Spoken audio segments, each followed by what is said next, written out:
Carol, ótimo dia para você, boa quinta-feira para todo mundo que está com a gente. Bem, a gente está aqui nessa expectativa no dia de hoje para a manifestação da defesa do ex-presidente Jair Bolsonaro com relação ao descumprimento de medidas cautelares e ao iminente risco de fuga.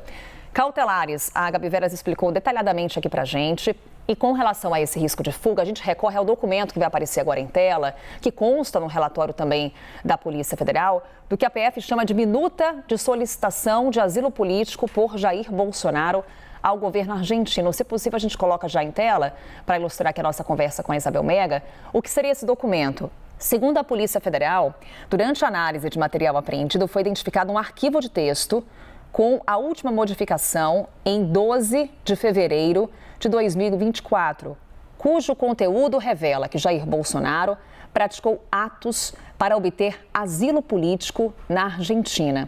Embora se trate de um único documento em formato editável, sem data e sem assinatura, como a gente vê na sequência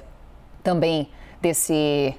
documento que está no relatório da Polícia Federal, seu teor revela que o réu, desde a deflagração da Operação Tempus Veritatis, planejou atos para fugir do país, com o objetivo de impedir a aplicação da lei penal. Aí, portanto, o documento mencionando o presidente da Argentina, a gente vê essa primeira página e logo na sequência a gente vê justamente essa menção feita, o pedido que vem no documento e também a menção feita com relação à data e assinatura que não constam, mas ali o nome de Jair Messias Bolsonaro, Isabel. Pois é, Carol, isso tudo muito num contexto em que dias depois a gente também teve aquele episódio e que a PF lembra também, em que o ex-presidente Jair Bolsonaro ficou por 2 noites na Embaixada da Hungria aqui em Brasília. E isso, à época, também levantou essa suspeita de que haveria algum tipo de intenção de Jair Bolsonaro deixar o Brasil. Essa carta, Carol, nesse contexto que você leu, é um dos pontos mais importantes que a gente tem desse extenso relatório de 170 páginas da Polícia Federal que traz esses novos indiciamentos de Jair Bolsonaro e agora este indiciamento também do filho Eduardo Bolsonaro. Por que esse é um elemento importante, Carol? A carta de Jair Bolsonaro a Javier Milei deixa muito claro, nessa minuta que foi desenhada lá em 2024, que há um plano que não é de hoje, é um plano antigo de deixar o país. Para trazer aqui, não sei se a gente consegue colocar na tela com zoom, para que as pessoas façam a leitura com a gente, olha como o pedido é muito claro. Eu, Jair Messias Bolsonaro, solicito a Vossa Excelência asilo político na República da Argentina em regime de urgência, por eu me encontrar na situação de perseguido político no Brasil por temer por minha vida, vindo a sofrer um novo atentado político, uma vez que não possuo hoje a proteção necessária que se deve dar a um ex-chefe de Estado, bem como por estar na iminência de ter a minha prisão decretada. Isso a gente está falando lá de fevereiro de 2024 e isso já está expressamente colocado nessas intenções de Jair Bolsonaro. Então você soma isso também a outro contexto. Essa carta, esse documento foi salvo no aparelho celular do ex-presidente Jair Bolsonaro 2 dias depois da deflagração dessa operação da Polícia Federal, a Tempus Veritatis, que justamente atuou para apurar essa organização criminosa da tentativa de golpe. Esse documento que a gente está lendo da PF já trata de um outro passo, mais recente agora desse ano, dessa interferência toda que está sendo apurada e que agora pode ser alvo também de novas denúncias da Procuradoria-Geral da República, junto aos Estados Unidos, interferências de você atrapalhar o curso dos processos também em relação a Jair Bolsonaro aqui no Brasil. Mas eu queria chamar a atenção para este documento, porque quando a gente se depara com um relatório de 170 páginas e a gente vai procurar ali pelas primeiras notícias, essa foi uma das primeiras notícias que mais chamou a atenção de todo mundo na nossa cobertura aqui, inclusive, porque deixa muito bem claro esse alinhamento com países que ideologicamente poderiam ter um pouco mais de proximidade com o bolsonarismo. Então, é a Argentina, é a Hungria, como a gente citou, e são os Estados Unidos também. Outros pontos aqui, e a gente vai destrinchando ao longo do novo dia o que é destaque desse relatório, dessas conclusões da Polícia Federal, mas fica muito bem claro, Carol, na avaliação da Polícia Federal, e ela fala nisso, de uma coação, de toda uma trama de influência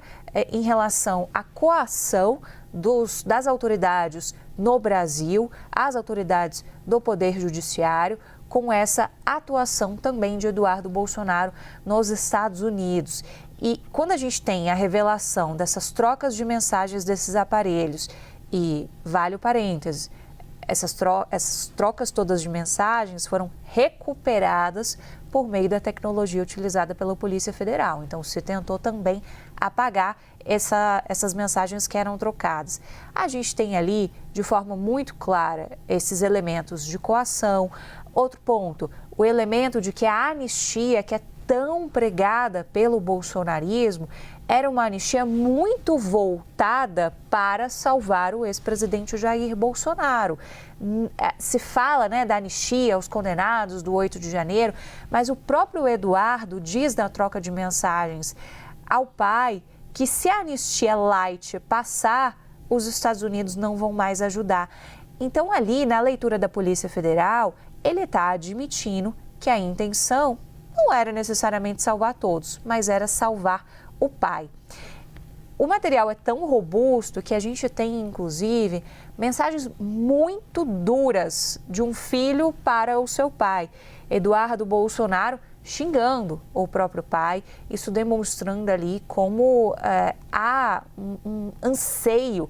da família em relação às consequências e como se tentou de tudo para tentar blindar Jair Bolsonaro, sendo o ápice disso algo que trouxe consequências econômicas muito graves ao Brasil, que é o tarifaço de Donald Trump. Por diversos momentos, a gente tem no relatório conversas, postagens, matérias que são compartilhadas, inclusive nossas aqui na CNN, e que vão tratando um pouco dessa influência de Eduardo Bolsonaro junto à Casa Branca, como uma carta final, digamos assim, também diante da situação de agravamento do pai dele aqui no Brasil, ele lá tendo acesso direto à Casa Branca, algo que ele também prega nas postagens dele, e isso é de conhecimento geral. Talvez no início se duvidou um pouco do alcance que ele poderia ter junto à Casa Branca, mas hoje está muito claro da rede de influência que ele criou. E ele, inclusive, são muitas anotações aqui, tá, Carol? Então, puxando mais aqui pela cabeça, ele, inclusive, deixa no ar de que, olha, se não houver isso, daqui a pouco os Estados Unidos vão olhar para outro lado, vão tirar o foco que eu tanto lutei para conseguir para o Brasil. Eles vão olhar para outro lado e aí já vai ser tarde demais. Ele dá esses indicativos, claro que com as palavras dele, eu estou lembrando aqui do que eu fui lendo na última noite, desde que esse relatório da Polícia Federal saiu. Então, são várias pontas muito robustas e agora, frisando o que a Gabi estava falando, a gente pensando sempre nos próximos passos. Isso já foi remetido pelo ministro Alexandre de Moraes à Procuradoria-Geral da República. Então, esse é o próximo passo que se aguarda sobre o que a Procuradoria-Geral da República vai fazer. É claro que os elementos são muito robustos e associando a todas as outras investigações e ao processo que já está em curso no Supremo Tribunal Federal, lá da ação penal, do plano golpista, a gente tem uma expectativa muito grande de que possam vir novas denúncias da Procuradoria-Geral da República e novos processos também, consequentemente abertos em ações penais no Supremo Tribunal Federal, também dessa vez contra Eduardo Bolsonaro, que não é réu, ainda não foi denunciado, mas neste momento é indiciado pela Polícia Federal. E aí, Carol, ao longo do novo dia, a gente vai olhar mais para a parte política também, como é que isso mexe no jogo eleitoral para 2026. Mas fica muito bem claro que Eduardo Bolsonaro não deve voltar ao Brasil tão cedo diante dessas revelações todas.